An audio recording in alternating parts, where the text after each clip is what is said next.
Mempunyai garam dalam dirimu. Garam memang baik, tetapi jika garam menjadi hambar, dengan apakah kamu mengasinkannya? Hendaklah kamu selalu mempunyai garam dalam dirimu dan selalu hidup berdamai yang seorang dengan yang lain. Sore itu, Dimas duduk di sudut bangku tua, mendengar cerita ibunya tentang masa lalunya. Terlihat wajah ibunya berseri-seri, dan terkadang sesekali mengusap genangan air mata di pelupuk. Apa yang diceritakannya masih tergambar jelas di mata Dimas. Bagaimana dulu ia bersahabat dengan Bagus yang pintar bernyanyi dengan gitarnya. Bagus yang mengajarinya bermain gitar, sehingga ia pun bisa memainkannya. Bagaimana kasih sayang ibunya yang dengan hasil jerih payah memberikan gitar bekas untuknya, supaya ia tidak usah berjalan ke rumah Bagus yang cukup jauh hanya karena ingin bermain gitar. Waktu itu ibunya memberikan gitar tua itu dengan pesan supaya Dimas selalu mempunyai garam dalam dirinya. Dengan berjalannya waktu, Dimas mulai menangkap isi pesan ibunya yang ternyata dikutip dari salah satu bagian firman Tuhan yang bermakna begitu dalam. Garam, barang yang sepertinya tidak berharga, murah harganya dan jelek penampilannya, sangat dibutuhkan dalam banyak hal. Makanan dan masakan akan lebih enak rasanya kalau dibubuhi garam secukupnya. Untuk mengawetkan makanan, orang juga sering memakai garam, sehingga kita jumpai telur asin, ikan asin, sayur asin, dan sebagainya. Bahkan, garam sering dipakai untuk pengobatan, misalnya diaduk dengan air sebagai obat diare.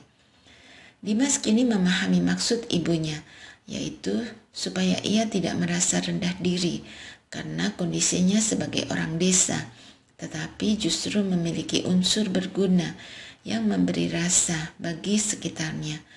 Bahkan dengan gitar bekas pun ia bisa melantunkan kidung yang menghibur orang lain. Sahabat, sejak zaman Elisa telah terbukti bahwa garam itu baik. Kita bisa melihatnya di 2 Raja-Raja 2 ayat 19-22. Berkatalah penduduk kota itu kepada Elisa, "Cobalah lihat, letaknya kota ini baik seperti tuanku lihat. Tetapi airnya tidak baik, dan di negeri ini sering ada keguguran bayi." Jawabnya, "Ambillah sebuah pinggan baru bagiku, dan taruhlah garam ke dalamnya." Maka mereka membawa pinggan itu kepadanya.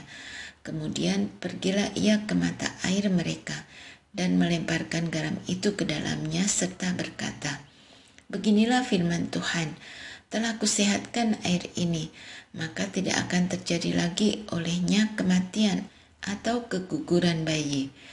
Demikianlah air itu menjadi sehat sampai hari ini, sesuai dengan firman yang telah disampaikan Elisa. Memiliki garam yang asin di dalam dirimu. Tuhan Yesus berkata di dalam Matius 5 ayat 13, "Kamu adalah garam dunia. Jika garam itu menjadi tawar, dengan apakah ia diasinkan? Tidak ada lagi gunanya selain dibuang dan diinjak orang." Bila kita memiliki belas kasihan, kita memiliki garam yang asin di dalam diri kita, seperti belas kasihan orang Samaria yang baik hati, yang langsung menolong orang yang dirampok penyamun.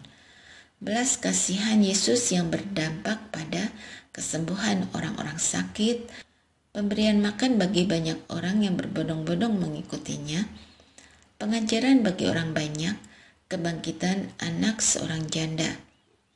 Belas kasihan dari raja yang membebaskan dan menghapuskan utang hambanya. Belas kasihan ayah si bungsu yang merengkuhnya kembali dalam pelukannya dan mengampuninya. Sahabat, marilah kita selalu menyatakan belas kasihan kita, bisa dalam bentuk kata lembut yang kita tuturkan, keterlibatan kita dalam membantu sesama, atau pelayanan yang tanpa pamrih. Marilah kita larut untuk memberi kebahagiaan kepada orang lain, layaknya garam yang larut agar bermanfaat. Selamat Natal, Tuhan Tuhan menolong kita.